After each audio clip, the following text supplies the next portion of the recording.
Dad, if you didn't know, Mom's been fucking our history teacher to get us better grades. And then he goes, Mom, you're such a fucking whore. And my mom's sitting there not even fazed. She just took a drink of her wine and said, get the fuck upstairs now. Before my brother leaves the table, he goes, maybe you can fuck Dad's boss too. Maybe he'll get a raise. And then I realized what was happening. And it's around 6:30 p.m. So after that, a lot of stuff happened. My dad obviously wanted to get a divorce at that point. So my dad took my brother and I to our grandparents, and we stayed with them for like 2 weeks. But then everybody at school found out, and we got made fun of a lot. And then after that, we moved schools. Story time about how I catfished all the popular boys in my grade, and they found out about it. So a little background information. I was at a new school. I just started there probably like 4 months before this happened. And I was best friends with this one girl. We're going to call her Kate. And Kate had a crush on this guy. We're going to call him Alex. And he liked her back, but she wanted to see if he was loyal. Well, at least that... A man woke up to a strange post-it note sitting on his desk. On it was a to-do list that he didn't recognize in handwriting that didn't look like his. Since he was up late the night before doing some work, he assumed he must have written out the list when he was half asleep and kind of forgot about it, so he just crumples it up and throws it away. 2 weeks later, he wakes up to dozens of these post-it notes all over his wall, and they're all blank except for one that, in the same weird handwriting, says, "Our landlord isn't letting me talk to you." Now feeling totally freaked out that some crazy person is crawling around his apartment at night, he starts looking for signs of a break-in, but there aren't any. Instead of calling the police, he shares his experience on Reddit asking for help, and one user's comment literally saves his life. Turns out the man was writing the notes to himself and then forgetting, because his brain was slowly dying due to a carbon monoxide leak that was only discovered because a user suggested he install a detector. This is why you should always trust your gut. In the 1970s, a young couple decided to go for a late-night hike in the woods. A couple minutes into their walk, and the man remembers thinking something's not right. He tells his girlfriend, but they just decide to ignore it and keep going, until he steps on something that felt really soft, like it was alive. Before he has a chance to see what he stepped on, they hear all this rustling in the bushes next to them, and they bolt. Years later, that couple turns on the TV, and a death row inmate who's about to be executed is being interviewed. And they ask him, was there ever a time that you were almost caught red-handed? He responded, yes, one time. I was in the woods, and a couple walked through, and the man actually stepped on the body of a girl I had just killed. I was hiding in the bushes just a few feet away. They didn't see me. That couple had run into one of the worst serial killers of all time, Ted Bundy. This is a crazy story time of when I used to work at Tilly's, so buckle up. This middle-aged mom walks in the store, right? And she just starts walking around the men's section and literally just grabbing everything she sees. I mean, she's not even looking at the sizes. So we thought that was weird, so we went up and asked her if she needs any help, and of course she said no. Then she decides that she wants to try everything on. So I unlocked a room for her, and then I told her that she can only have 7 at a time, and she literally had a million things, and she just ran in, shoved the door, and cut me off. So we started to get suspicious, so I started talking over my little headset thingy and telling the people around the store what's going on. We knocked on the door like 3 times, asking if she needed help or needed any other sizes, and of course she just said no again. Then she comes barging out and literally runs to the front door and just leaves. So I walk in to see, and there's literally a bloody tampon on the floor. 2 days later, she comes back to the store.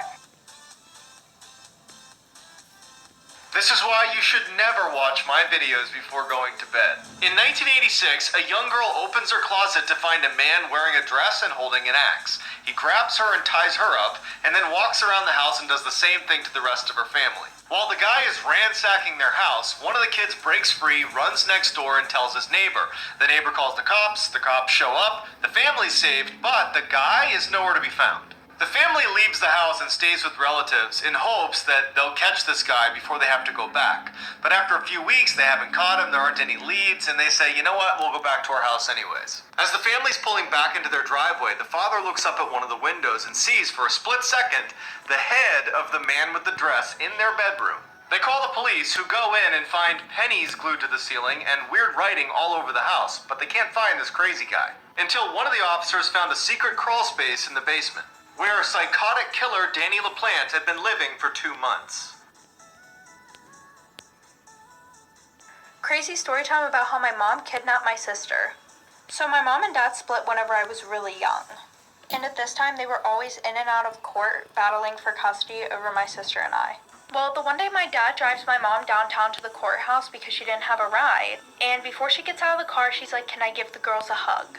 And my dad was like, "Yeah, go ahead." Little background information, I was more of a daddy's girl. My sister was more of a mommy's girl, which is probably the reason why she took her. I was sitting by the window, my sister was sitting in the middle seat. So she gives me a hug. Next thing I know, my sister's seatbelt was unbuckled and my mom was running across the street with her in the middle of downtown. Didn't even look for cars. So my dad got out of the car, ran over, grabbed her, picked both of them up, and walked over to the sidewalk, and my mom was screaming bloody murder. So this guy called the cops, and my dad was trying to show them custody papers because he had full custody. But the cop knew my mom, so he let her take my sister. We got her back, but I didn't see this bitch for like 4 months. Story time about how I tried to get my boyfriend back for cheating on me, but I ended up with an STD instead. So a little background information. I was dating this guy for about 7 months whenever I was in high school. And I would always hang out with him, his guy friends, and their girlfriends. Well, the one night we were hanging out at my house and he kept checking my phone. And he said it was because he was waiting for his mom to text my phone. So then he had to go to the bathroom and he asked to take my phone with him. And I said no because that's weird as fuck. So while he's in the bathroom, I get a text from a random number. And it's a bunch of videos that my boyfriend took of him doing the nasty with other girls. And there were like 15 videos, all different girls. So by this time he's been in the bathroom for like 15 minutes. So I go to confront him while he's in the bathroom, like I do not care at this point. And he's gone. My bathroom window is wide open. My curtains are broken. So then I start to text all of his best friends. Like for part 2. Part 2.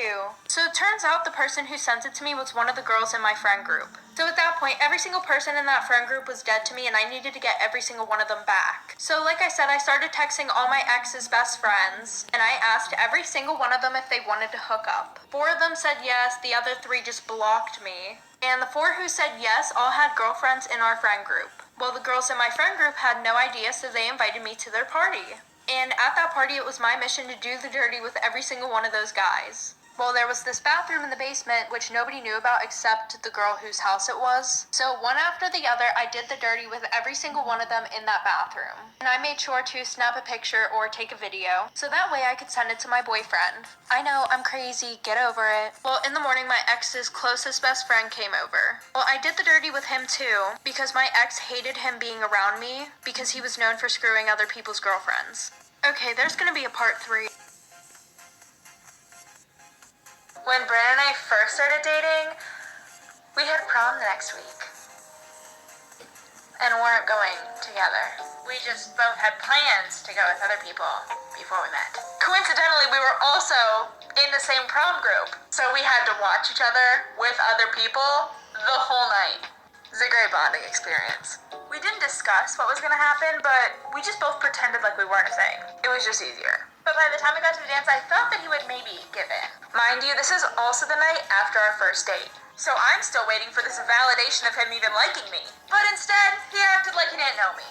The whole night. So I assumed that it was over. He didn't love me. It was all a show. Until the last slow song of the night. Play It Again by Luke Bryan. I was with the girls until I suddenly felt hands around my waist. I forgot all about feeling alone in that moment. He can play hard to get, but if he doesn't give you the world, he needs to get with it.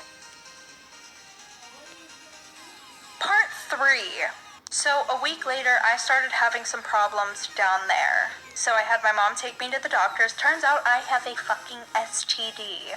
And nobody knew about it, at least not yet. Well, my boyfriend came over that same day asking if we could get back together.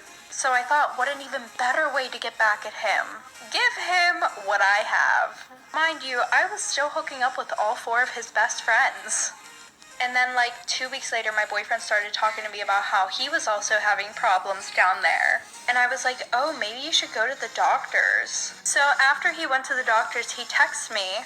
And he goes, yeah, I have an STD. So then I sent him all the videos of his best friends and I said, yeah, I hope you enjoy living with that for the rest of your life. And I also gave it to all of his friends, and then they spread it to their girlfriends. Payback's a bitch. Yes, this really did happen. In 2015, a man woke up to a strange post-it note sitting on his desk. On it was a to-do list that he didn't recognize in handwriting that didn't look like his. Since he was up late the night before doing some work, he assumed he must have written out the list when he was half asleep and kind of forgot about it, so he just crumples it up and throws it away. 2 weeks later, he wakes up to dozens of these post-it notes all over his wall, and they're all blank except for one that, in the same weird handwriting, says, "Our landlord isn't letting me talk to you." Now feeling totally freaked out that some crazy person is crawling around his apartment at night, he starts looking for signs of a break-in, but there aren't any. Instead of calling the police, he shares his experience on Reddit asking for help, and one user's comment literally saves his life. Turns out the man was writing the notes to himself and then forgetting, because his brain was slowly dying due to a carbon monoxide leak that was only discovered because a user suggested he install a detector. Crazy ass story time about how my best friend's parents walked in on me sleeping with my best friend's brothers. And yes, I said brothers. So my freshman year, I had became best friends with this girl. And she had 2 older, hot ass brothers. One was in college, and one was a senior. Well, it was Christmas break, and her older brother from college was home. And my parents let me go with them to Florida for Christmas break. They had a super nice beach house, and I was sharing a room with my best friend. And the boys were sharing a room. And our room was connected because there was a bathroom in the middle. Well, my best friend got super sick the first 3 days of the trip, so she didn't do anything with us. So I was hanging out with the boys all the time. Well, the one night we were on the deck and we started to play Truth or Dare. And one of them asked, "Would you sleep with us?" And I said, yeah. So at around 3 a.m., I snuck into the room and things started to get real nasty. There are kids on the south, so just use your imagination. And things started to get really loud and we woke their parents up, for part 2. Part 2. So we thought that we woke their parents up, and we heard someone walking up the stairs. So I ran into the bathroom, hid, and they asked if everything was okay, and I was just like, "Oh, I'm not feeling good. I think I caught whatever my best friend has." So they went back downstairs, and we thought they went back to sleep.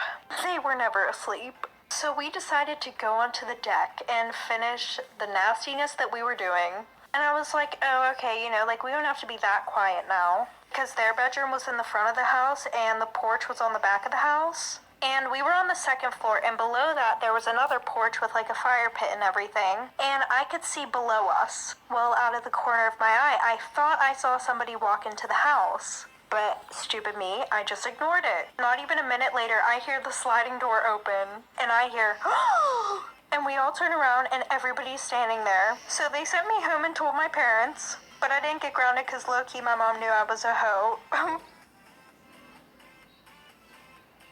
Crazy story time about how my sister and I found out that we were hooking up with the same guy. So I was a freshman, my sister was a sophomore, and there was this really cute guy in her grade that I liked. But I could never find a way to talk to him because we weren't in the same grade and had none of the same classes. And my sister and I were not close at all. We didn't tell each other shit, we didn't really talk to each other or anything. So by that being said, we never told each other about the boys that we liked. We just didn't have that bond. Well, track season came around. So they called all the people down who wanted to do track, and I saw him walk past my classroom window, so I decided to go too. So I signed up for track, and him and I started to talk a little bit. We exchanged numbers, and he was popular, I wasn't, so he didn't want to be seen with me. So after attendance, we would go to this graveyard right by the track and hook up. Well, the next day we had a meet in our school. So him and I went to the graveyard, hooked up, and that's when it started getting crazy for part 2. Part 2. So on our way back from doing our thing, we had saw a group of kids that were behind this bush and they were chiefing. And we didn't think that they saw us because we were like, oh, they're just smoking, whatever. So I go back to the meet, everything is good until the end of the meet. One of my best friends sends me this picture that I guess somebody posted on their story. And it was a picture of me and the kid hooking up. And next thing I know, my sister is blowing up my phone. And like I said, my sister and I didn't have a good bond, so I didn't give a shit what she had to say because I didn't know. So then I got home. And as soon as I walked into my room, my sister was literally waiting there for me. And she's like, what the fuck is wrong with you? Him and I are in a relationship. And I'm like, bitch, what the fuck? And she was like, well, it's on the down low, but we're in a relationship. What the fuck is wrong with you? You're a whore. So then she decides to drive both of us over to his house. So we all decided to just stay away from each other. but then they got back together. So I just figured that wasn't fair and I'm still hooking up with him while they're together.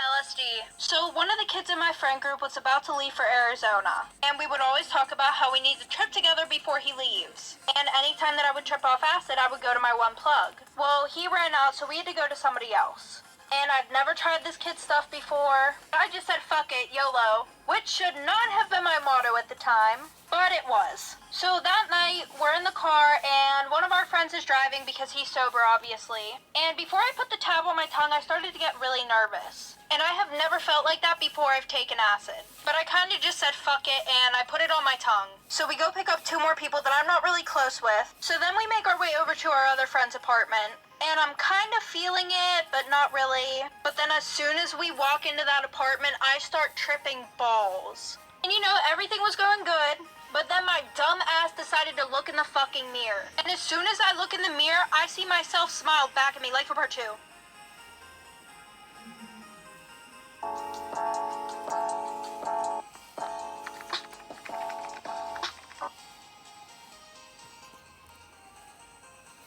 Myself smiling back at me, and that's whenever everything went south so quick.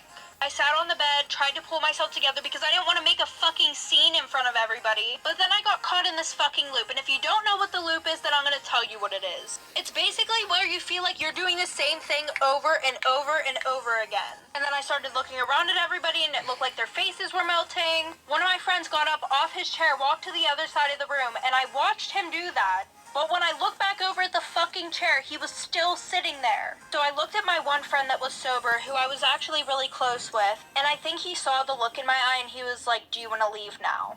And I just shook my head, yeah, like I could not deal with that shit anymore. So we go to his car and then we drive to my boyfriend's house. Because I could not go home, I would have got crucified. But we get in the house and as soon as his mom sees me, she knows that something's wrong, like for part 3. Okay, part 3. So like I said, I walked in and she knew that something was wrong with me right away. Because she was like, oh, I have a letter from your boyfriend. And usually I would run up, grab it, read it really quickly, because I would only get like 1 letter a week. But instead I ran downstairs because her face was fucking melting. So 5 minutes later, she has to come downstairs and help me get dressed into my pajamas because I forgot how to dress myself. I didn't want to be left alone that night, so my friend stayed in the basement with me. So he went and tried to go to sleep. But he couldn't because I was watching Butterfly Effect for 8 hours straight. Like, that was the only thing that could calm me down. But I still don't even know all the freaking words to it, which is weird. Like, he would try to change the video, and somehow I end up back to Butterfly Effect. And then he tried to kiss me. So he left the next morning because he had to go to work, which was at like 11 a.m. And I took this tab at 8 p.m. the day before. So I was getting texts like, where are you? You're supposed to be home now. So I had to go home and act normal in front of everybody while I'm still tripping balls. And I also got grounded for coming home late because I could not come home at the right time because I was tripping so hard. And this lasted for about 24 hours.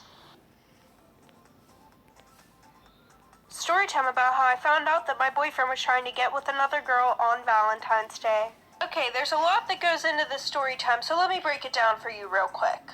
I was a sophomore and my boyfriend and I had been dating for about 4 months now, and he was a junior. Well, there was this girl that he was for some reason obsessed with in his Spanish class. She was a freshman, and I know you're probably thinking, oh, well, how did you know he was obsessed with her? Well, he would Snapchat this girl 24/7. Even his friends told me he was obsessed with her. So I talked to him and I told him I was uncomfortable with how much he was talking to this girl. And he said, oh, okay, I'm sorry, I'll block her. Now, I didn't ask him to do that, but it made me feel more confident in how he felt about me. Well, Valentine's Day comes around, and we didn't talk all day until he came to pick me up. I wished him a happy Valentine's Day and got left undelivered. So we get to the restaurants and we decide to put our phones at the end of the table so that way we would be more focused on each other. Well, he goes to the bathroom and then I see this name pop up on his phone, like for part 2. Part 2.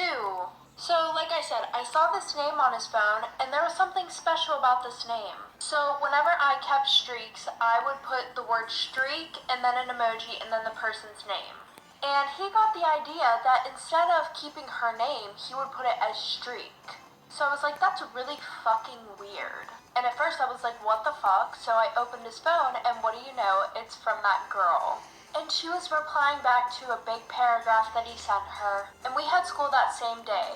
So at 6:30 in the morning, this girl got a big paragraph from my boyfriend about how she's such a beautiful, amazing girl and that she deserves somebody who's gonna take her out and buy her flowers and stuff. And how if she wanted to go out to dinner, let him know. He took an extremely long time in the bathroom, so the waiter came to our table. So I ordered $300 worth of food for myself. So when he came back, I told him that I had to go call my mom, and I left. And he was stuck with a $400 bill. Story time about how I broke up my best friend and his girlfriend. So it was our sophomore year in high school, and my best friend and I had known each other since we were like 8 years old. And I've always had a crush on him. Like anytime he would get a girlfriend, I would try and break them up. And it would work. Well, our freshman year of high school, he started dating this one girl. Well, when he started dating her, he distanced himself from me because she didn't like how much time we were spending together. So a few months go by and my birthday's coming up. And mind you, within these past few months, we only seen each other like twice. And he had me blocked on all social media. Well, our parents were really good friends because we lived in the same cul-de-sac. So my mom invited him and his parents to my birthday party. So at the end of my party, my friends left and him and his parents stayed. And my parents really didn't care if I drank alcohol, so we had like a whole bottle of vodka to ourselves. So we're in the basement and we're taking shots together. Well, I got him super drunk and he fell asleep. And while he was sleeping, I went on his phone and like for part two. And I was able to get into his phone because he still had my fingerprint from when we were best friends. So I unblocked myself on all social medias, and there was an ottoman pushed against the couch, so while he was sleeping, I was able to go